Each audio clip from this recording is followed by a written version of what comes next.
What oxygen is good for is breathing life back into the skin. It kills bacteria.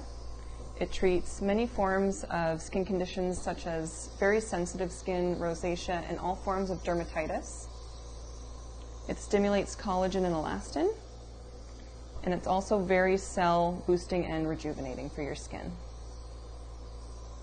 What's coming out of the machine right now is 93.5% pure oxygen.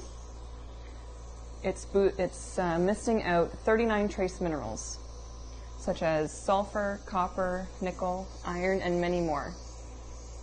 All these go past the epidermis and treat any of the conditions that you want to treat. And it feels very refreshing, doesn't it? Mm-hmm, very. We use nothing but organic products for this facial because they do not contain oil.